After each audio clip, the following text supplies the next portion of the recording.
Capítulo 4. Da despesa pública. Seção 1ª. Da geração da despesa. Artigo 15. Serão consideradas não autorizadas, irregulares e lesivas ao patrimônio público a geração de despesa ou assunção de obrigação que não atendam o disposto nos artigos 16 e 17. Artigo 16. A criação, expansão ou aperfeiçoamento de ação governamental que acarrete aumento da despesa será acompanhado de: inciso 1º. Estimativa do impacto orçamentário financeiro no exercício em que deva entrar em vigor e nos dois subsequentes. Inciso 2º. Declaração do ordenador da despesa de que o aumento tem adequação orçamentária e financeira com a Lei Orçamentária Anual e compatibilidade com o Plano Plurianual e com a Lei de Diretrizes Orçamentárias. Parágrafo 1º. Para os fins desta lei complementar, considera-se: inciso 1º. Adequada com a Lei Orçamentária Anual, a despesa objeto de dotação específica e suficiente, ou que esteja abrangida por crédito genérico, de forma que somadas todas as despesas da mesma espécie,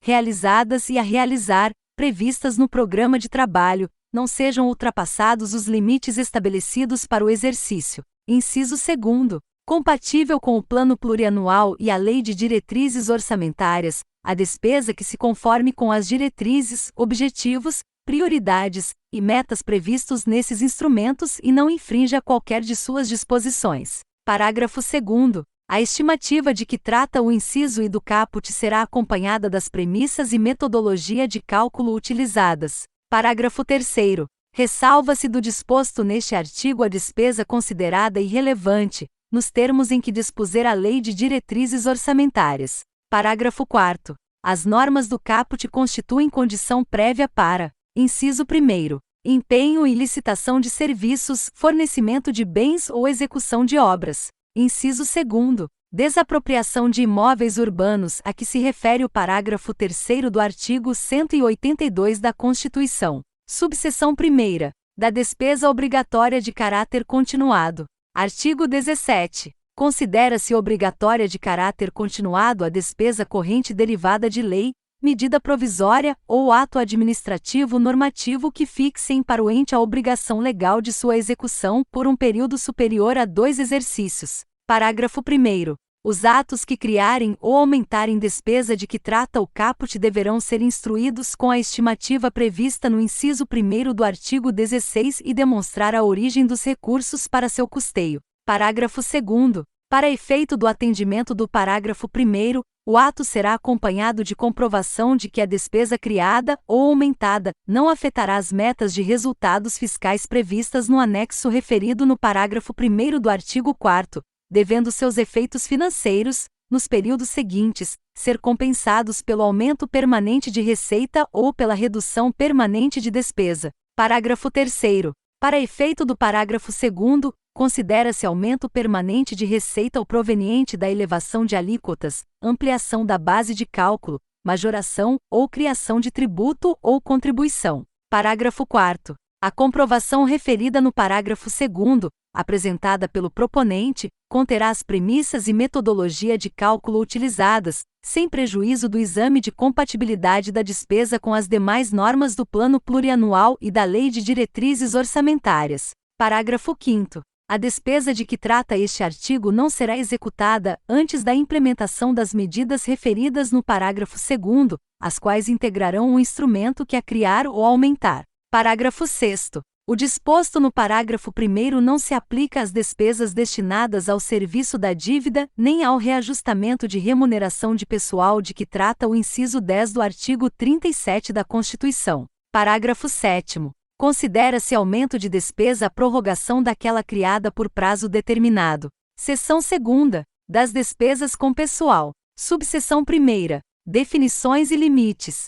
Artigo 18. Para os efeitos desta lei complementar, entende-se como despesa total com pessoal o somatório dos gastos do ente da federação com os ativos, os inativos e os pensionistas, relativos a mandatos eletivos, cargos, funções ou empregos civis, militares e de membros de poder, com quaisquer espécies remuneratórias, tais como vencimentos e vantagens, fixas e variáveis, subsídios, proventos da aposentadoria, reformas e pensões, inclusive adicionais, gratificações, horas extras e vantagens pessoais de qualquer natureza, bem como encargos sociais e contribuições recolhidas pelo ente às entidades de previdência. Parágrafo 1º. Os valores dos contratos de terceirização de mão de obra que se referem à substituição de servidores e empregados públicos serão contabilizados como outras despesas de pessoal. Parágrafo 2º. A despesa total com pessoal será apurada somando-se a realizada no mês em referência com as dos 11 imediatamente anteriores, adotando-se o regime de competência,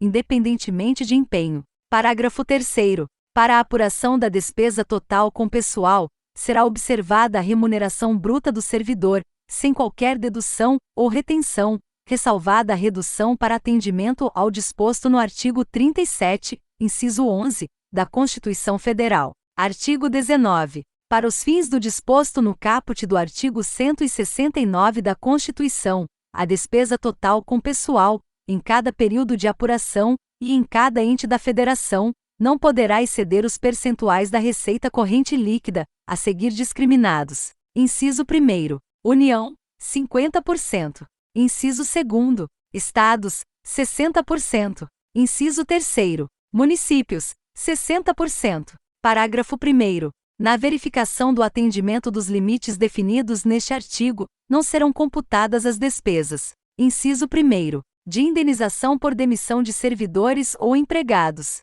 Segundo, relativas a incentivos à demissão voluntária. Terceiro, derivadas da aplicação do disposto no inciso 2º do parágrafo 6º do artigo 57 da Constituição. Quarto, decorrentes de decisão judicial e da competência de período anterior ao da apuração a que se refere o parágrafo 2º do artigo 18. Quinto, com pessoal do Distrito Federal e dos estados do Amapá e Roraima, custeadas com recursos transferidos pela União na forma dos incisos 13 e 14 do artigo 21 da Constituição e do artigo 31 da Emenda Constitucional no 19. Sexto, com inativos e pensionistas, ainda que pagas por intermédio de unidade gestora única ou fundo previsto no artigo 249 da Constituição Federal, quanto à parcela custeada por recursos provenientes a. Da arrecadação de contribuições dos segurados. B. Da compensação financeira de que trata o parágrafo 9º do artigo 201 da Constituição. C. De transferências destinadas a promover o equilíbrio atuarial do regime de previdência, na forma definida pelo órgão do Poder Executivo Federal responsável pela orientação, pela supervisão e pelo acompanhamento dos regimes próprios de previdência social dos servidores públicos. Parágrafo 2º. Observado o disposto no inciso 4º do parágrafo 1º, as despesas com pessoal decorrentes de sentenças judiciais serão incluídas no limite do respectivo poder ou órgão referido no artigo 20. Parágrafo 3º. Na verificação do atendimento dos limites definidos neste artigo, é vedada a dedução da parcela custeada com recursos aportados para a cobertura do déficit financeiro dos regimes de previdência. Artigo 20. A repartição dos limites globais do artigo 19 não poderá exceder os seguintes percentuais. Inciso 1º. Na esfera federal, a. 2,5% para o Legislativo, incluído o Tribunal de Contas da União. B. 6% para o Judiciário. C. 40,9% para o Executivo, destacando-se 3% para as despesas com pessoal decorrentes do que dispõem os incisos 13 e 14 do artigo 21 da Constituição e o artigo 31 da Emenda Constitucional no 19, repartidos de forma proporcional à média das despesas relativas a cada um destes dispositivos, em percentual da receita corrente líquida, verificadas nos 3 exercícios financeiros imediatamente anteriores ao da publicação desta lei complementar. D. 0,6% para o Ministério Público da União. Inciso 2º. Na esfera estadual. A. 3% para o Legislativo, incluído o Tribunal de Contas do Estado. B. 6% para o Judiciário. C. 49% para o Executivo. D. 2% para o Ministério Público dos Estados. Inciso 3º. Na esfera municipal. A. 6% para o Legislativo, incluído o Tribunal de Contas do município, quando houver. B. 54% para o Executivo. Parágrafo 1º. Nos poderes legislativo e judiciário de cada esfera, os limites serão repartidos entre seus órgãos de forma proporcional à média das despesas com pessoal, em percentual da receita corrente líquida, verificadas nos 3 exercícios financeiros imediatamente anteriores ao da publicação desta lei complementar. Parágrafo 2º. Para efeito deste artigo entende-se como órgão: inciso 1º, o Ministério Público; inciso 2º, no Poder Legislativo, a Federal, as respectivas Casas e o Tribunal de Contas da União; b. Estadual, a Assembleia Legislativa e os Tribunais de Contas; c. do Distrito Federal, a Câmara Legislativa e o Tribunal de Contas do Distrito Federal; d. Municipal, a Câmara de Vereadores e o Tribunal de Contas do município, quando houver. Inciso 3º. No Poder Judiciário, a. Federal, os tribunais referidos no artigo 92 da Constituição; b. Estadual, o Tribunal de Justiça e outros, quando houver. Parágrafo 3º. Os limites para as despesas com pessoal do Poder Judiciário, a cargo da União por força do inciso 13 do artigo 21 da Constituição, serão estabelecidos mediante aplicação da regra do parágrafo 1º. Parágrafo 4º. Nos estados em que houver Tribunal de Contas dos municípios, os percentuais definidos nas alíneas A e C do inciso 2º do caput serão, respectivamente, acrescidos e reduzidos em 0,4%. Parágrafo 5º. Para os fins previstos no artigo 168 da Constituição, a entrega dos recursos financeiros correspondentes à despesa total com pessoal por poder e órgão será a resultante da aplicação dos percentuais definidos neste artigo, ou aqueles fixados na Lei de Diretrizes Orçamentárias. Parágrafo 7º. Os poderes e órgãos referidos neste artigo deverão apurar, de forma segregada para a aplicação dos limites de que trata este artigo, a integralidade das despesas com pessoal dos respectivos servidores inativos e pensionistas, mesmo que o custeio dessas despesas esteja a cargo de outro poder ou órgão.